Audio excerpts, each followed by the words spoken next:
Hi everyone. In this video series titled GRE Crash Course, we're going to cover all parts of the test and go over the strategies and studying tips you'll need to get ready for test day. If you're coming in with no real knowledge about the test, this series should provide you with a complete overview of the test and ideas about how best to study and prepare.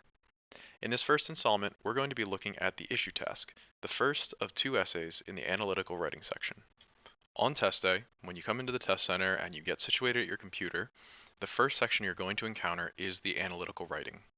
So keeping in mind that the test is about 4 hours long, this first hour of essay writing can really set the tone for the rest of the test. The first thing to really consider is, does the analytical writing score matter to me? For a lot of test takers and a lot of schools, they really only care about the verbal and quantitative scores. Your composite score, the number that they list on their website, is oftentimes not the analytical writing score. So keep in mind that that score, that 0 to 6 score you get on your essay, may be extremely important to you, but chances are it's either less important or maybe not important at all. So bearing that in mind, if it doesn't matter, you can really take your time here. You don't need to stress about this, and this can really be more of like a warm up for the rest of the test. However, if this does matter to you, I've found that there are two ways where this section can go really poorly for people. The first is if you try way too hard. So if you do burn yourself out on this first section, you might find that your score for the composite ends up suffering overall.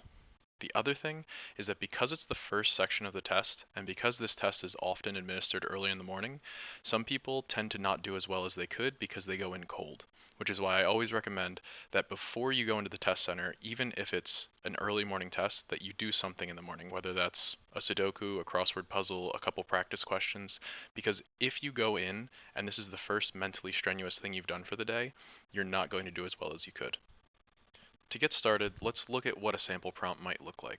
So this isn't the actual ETS setup. This is something that I just mocked up myself because I didn't want to get in trouble for using their materials. But on test day, your screen is going to look something like this. So what you'll be given is a prompt up here in this box, and you'll be given this task down here. And the task remains relatively the same between prompts, so it is a good idea to read through it now and to make sure you have a good idea about what they're looking for out of this task. And later on, we'll look at the guidelines that they list specifically for what the graders are looking for. But just to keep in mind, this box over here is where your response will go, and you are only graded on what you get into that box when time runs out. Also, it is a very basic word processor. It's very similar to like a WordPad or like a Notepad. There is no spell check or grammar check. It's not going to tell you when you've missed punctuation or miscapitalized something. So you have to take care of all that yourself. Again, keeping in mind, a lot of those little mistakes aren't that important when it comes to your scoring, but if you make too many of those mistakes, it can reflect poorly. And we're here on the ETS website, and I'll leave a link to this down in the description, but this is a great resource, and I would recommend that if this is important to you, that you go through each of these subheadings here and read what they have to say.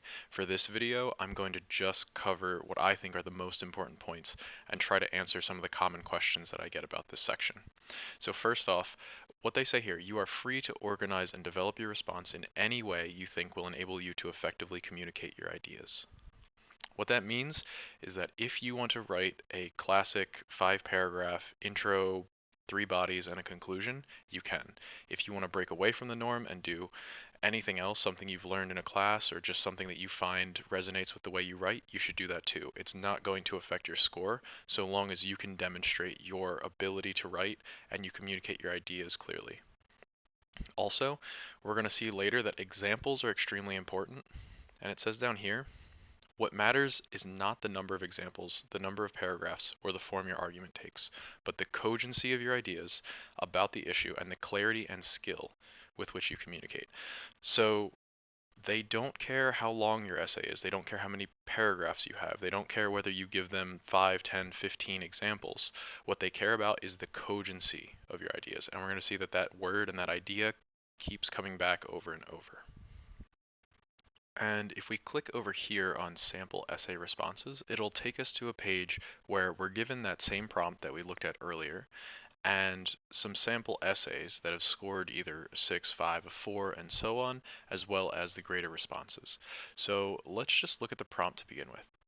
As people rely more and more on technology to solve problems, the ability of humans to think for themselves will surely deteriorate.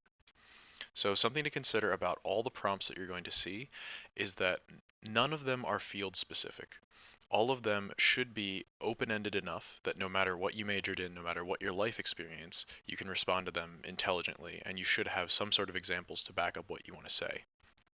Also, if we look at the task, discuss the extent to which you agree or disagree with the statement.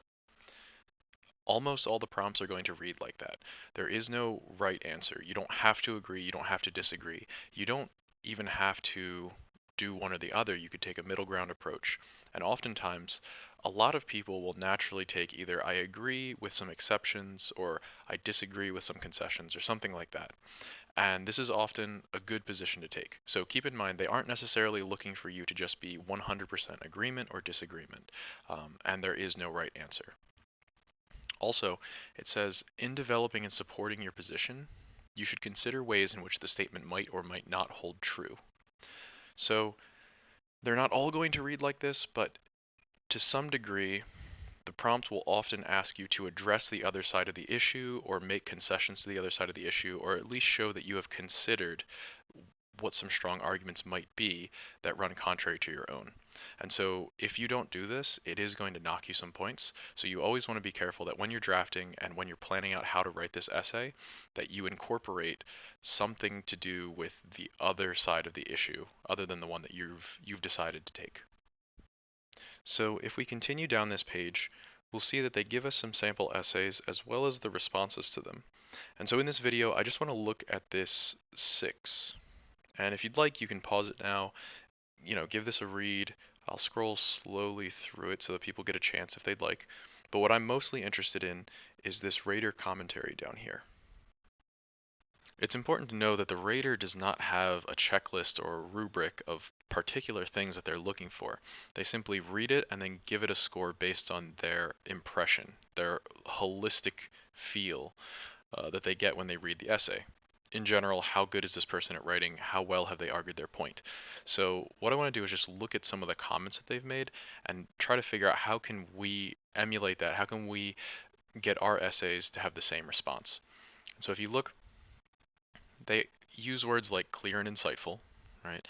They also mention that the writer has presented reasons to support their position and that the essay cogently argues. So cogently just means convincing or making like an intelligent claim, right? And we'll talk more about that when we draft. Some other things to look at. They mention that the examples are persuasive and fully developed. The reasoning is logically sound and well supported. And lastly, the essay the ideas in the essay are connected logically with effective transitions used both between paragraphs and within paragraphs. So there is a lot of emphasis placed on the clarity of your writing, how well you can transition from one idea to the next. So don't overlook using these transitionary phrases like however, furthermore, in contrast to the statement, right? These types of things can be very important in guiding your reader through the essay. And lastly, you can see they do place some emphasis on having a good control of the conventions of standard written English, grammar, usage, mechanics, with only minor errors appearing. So they understand that this is a timed essay, and so don't get too bent out of shape about small spelling errors, punctuation, grammar. If you make too many of them, it can reflect poorly, but you can see that even something that scores a 6 can still have a handful of errors in there. So now that we know what they're looking for, how do we go about writing this essay? Where do we start when we see that prompt pop up? How do we practice for this? I find that one of the best exercises you can do is go through the process of drafting. So keeping in mind that the essay is a half hour long, in less than 5 minutes, you should be able to plan out what it is you want to write. So first off, you want to decide on a position, right? So keeping in mind, it asks us to what extent do you agree or disagree. So decide, am I going to agree or am I going to disagree? Am I going to be somewhere in the middle? Am I going to make concessions to the other side? Am I going to counter a likely argument from someone who disagrees with me? Second, try to come up with 3 separate claims. Now, of course, you are making one broad claim, right? That you agree or disagree with the prompt as it's stated. But within that, you should have three sort of smaller claims, and each of those claims you should be able to back up with some sort of example. And we'll talk about what makes a quality example when we go through this process, but keep in mind you don't want examples that are extremely personal or extremely hypothetical or extremely broad, right? These should be specific examples from real life that you can use to make a cogent case for your stance. Now we're back on the ETS website, and if you go to the pool of issue topics, which is another one of these subheadings here, you can see that what they do is they actually list out all of the topics that you could see on the test, right? It says here, when you take the test, you will be presented with one issue topic from this pool.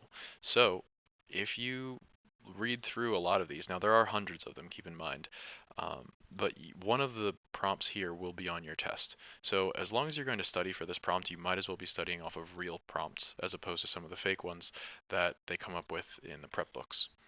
So when you're practicing for this, I would recommend pulling up this page and picking a prompt at random, or perhaps selecting ones that you feel would be difficult for you and going through this drafting process as often as you can. So for instance, for this video, let's maybe just take a random one, like this one right here. Educational institutions have a responsibility to dissuade students from pursuing fields of study in which they are unlikely to succeed. Now on test day, you don't have to do this on their word processor. You can do this on scratch paper. A lot of this can be just mentally done, right? Trying to figure out whether you agree or disagree and some of the examples you're going to use. But for our video here, we're going to run through this one. So I'm going to pause the video and take my couple minutes to sort of figure out what it is I'm going to do. And I would hope that you guys can do the same. So again, try to come up with what is your position, right? Um, and then try to come up with three claims and examples you could use to back them up. All right, so maybe you went through the process, maybe you didn't, but I took a few minutes to come up with some ideas, and I have them listed here. And I'm not saying that this is going to make a great essay. In fact, looking back on them now, I already have some critiques about them. But this process of being able to quickly, right, within just a few minutes, come up with some varied claims along with specific examples that you would use is what's really going to help you get organized for this portion of the test. So just looking at what I came up with here, I wanted to make a couple claims, so I decided to disagree and say that schools already gate certain fields and talk about accreditation as a specific thing, especially in like some of the hard sciences and engineering. Uh, Number two, challenge is often a good motivator to improve oneself. So, you don't want to dissuade students just because it looks like they're going to fail, when actually maybe that's exactly what they need to sort of improve themselves. And also keeping in mind that the prompt is asking us to address the most compelling reasons or examples, right, that could be used to challenge our position. This last point, shouldn't schools be concerned with the financial success of their students? All right, so here I might want to lead into this paragraph addressing the other side of the prompt, but then maybe talk about uh, certain fields like the arts or literature, where success isn't determined always by financial success. Sometimes it has more to do with whether or not you can put out a quality product. And so I might pick like a prototypical starving artist or someone like Herman Melville, who is a great writer but was only really well known after his death. We're not going to go into the writing here. There are tons of resources out there for improving your writing, and if this is really a concern to you, then definitely read some of those sample prompts and seek out other resources to improve your writing. But what I wanted to lay out here is just a good process for both practicing as you lead up to the test and something that you can go through on test day to just get your thoughts organized and get into the writing.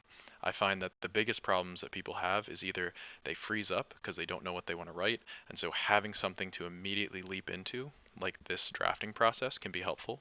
And also, people who think they don't need to draft and just launch right into writing, I find those are the essays that read the most either redundant or sort of tangential. They sort of meander away from what they ought to be writing about. And so having an organized structure like this helps you to just start writing and make sure you stay on task, as opposed to thinking that the ideas will just flow and the examples will come to you as you write. Lastly, I just want to go over some tips for writing the essay and some of the mistakes that I see a lot of people make so that you can avoid them. So first off, examples are really important, but you want to be as specific as you can with them. So one of the problems I see is that people are often very eloquent, good writers, but when it comes to the examples, they stay broad. They don't get specific. So if you're writing an essay about what makes a good leader or something like that, you want to use specific examples. Talk about Martin Luther King or talk about FDR or something like that. Don't just talk in general hypotheticals. There is also the issue of personal examples. People often ask me, can I use the word I? And you can, that's fine.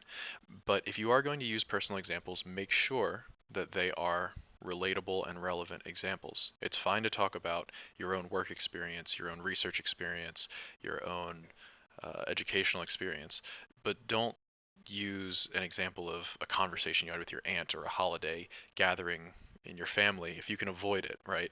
You want to pick examples that are applicable and also convincing to someone who doesn't know you.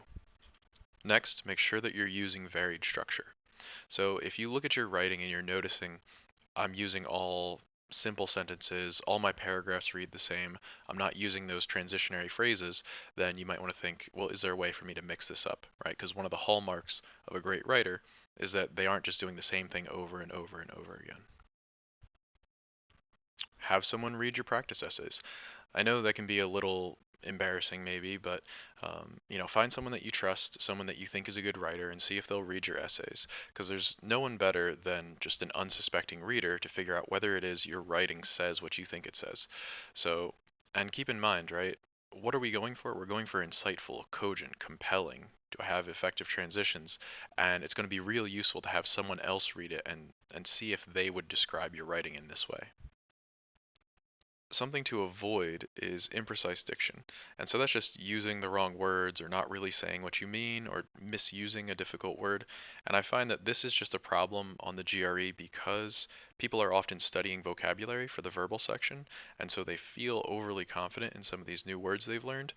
My advice is that if you aren't 100% sure of what a word means in the context you're using it, that you should choose an easier word. A common question I get asked is how long does my essay need to be? And I mean, a rule of thumb, you should be able to write at least a 4 or 5 paragraph essay, but as we've seen on the site, there is no minimum length. But that being said, even the most skilled writer is going to have trouble conveying a cogent argument in just 2 or 3 paragraphs. So a short essay is probably a bad one, but that doesn't mean a long essay is good. You do want to focus on quality over quantity. And lastly, don't worry about the little errors. I know some people want to plan out like a 5 minute time at the end to go back and proofread, and I would say if that's already naturally happening, if you write fast enough that you have that time, for sure, go back and clean it up. But if you have to choose between getting your full essay down or stopping early to try to improve the spelling and the grammar, that's really not that important, right? You leave those errors in, make sure that overall your essay reads better as opposed to, running spell check on it. So I hope that was helpful for some of you out there. If you're looking to get better at this section, definitely look at those prompts on the website, go through the drafting process, write some practice essays, turn a critical eye on your own writing and say, which of these things am I messing up on? Where can I get better? And if you're finding these videos helpful, I hope you'll join me for the rest of the series. Next one, we're going to be looking at the argument task, which is similar but really different in a lot of ways. So yeah, thanks for watching, and I'll see you all next time.